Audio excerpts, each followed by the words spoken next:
and I sent you guys the thing on our group chat, but this bird dumping that happened in Saskatchewan, right? So talking Those snow, to whole birds. yeah, like whole birds, like not carcasses, not just dumped a pile of birds. I can't remember how many birds there were. 140, Um, I think. what's that? 140. 140. I think. But just dumped there, right? And so now it comes into this so right off the bat there is this competition between freelancers and guides, right? And there is a divide there on guides don't like freelancers don't like guides, that whole bit, right? I don't, and I'm not speaking for anybody, and I'm not speaking for any outfit that I've worked for in the past.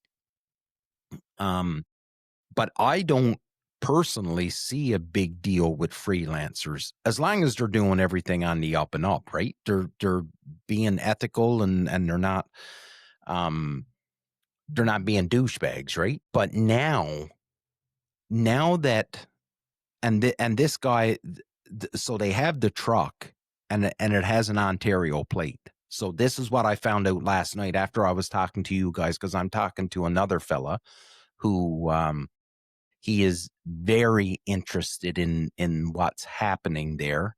He's from the States and spends a lot of time up in Saskatchewan.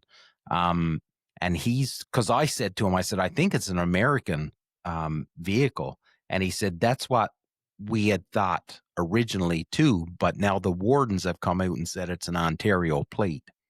So if you want to add fuel to the fire between guides and freelancers, that's a sure way to do it. Now, I'm not saying all guides are angels, because God knows there's some assholes out there. But if you're dumping 140 fucking birds into a ditch or wherever it was that he did, or that crew dumped these birds, man, you are asking for some serious, serious trouble. And it's an Ontario guy. So at a province, just, man, it's bad. I hope they catch the fucker. I Oh, for honestly sure. do. Well, if they know it's an Ontario plate, they've clearly identified it. Yeah. So I just and I just don't know what the legalities of all that is, right? Like, so when I thought the truck was a US truck, I was like, well, fuck, it's another country. How are you gonna lay charges and all that shit, right? But now that it's a Canadian vehicle, I would think that it's very easy to figure out who's driving that vehicle and just fucking charge them. Well, Take their especially it's like hunting rights. wherever they were close to. It's like how many Ontario plates were driving around in that at Yeah. that period of time. Would not be hard to figure. Well, it wouldn't be. And Phil, and well, Craig, you've been to Saskatchewan hunted too. Like, There's only like so all many these little, places you can stay. absolutely.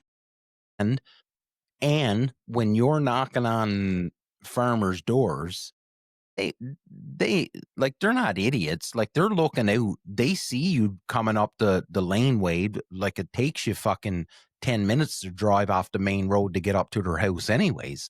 So they're watching your vehicle the whole time you're driving into their yard. So I just don't know how you can get away with it, because they all fucking know who you are. Like, it can't be that hard to figure this out. But again, I'm not a warden. I'm not a conservation officer. I'm not a police officer. I don't know how you can find this out. But the fact that they're passing around pamphlets, Oh, really? yeah, I'll send it to you guys when we get off. I got a picture of the pamphlet that's been passed around out there. Tells me that, yeah, they got the truck, but they still haven't got the people. So, like, I just don't know. I don't know where the disconnect is here. They'll be able to figure it out. Won't be hard. Yeah, I hope so, because There's only so many places you it can stay. needs to be, but it needs to be sorted out, because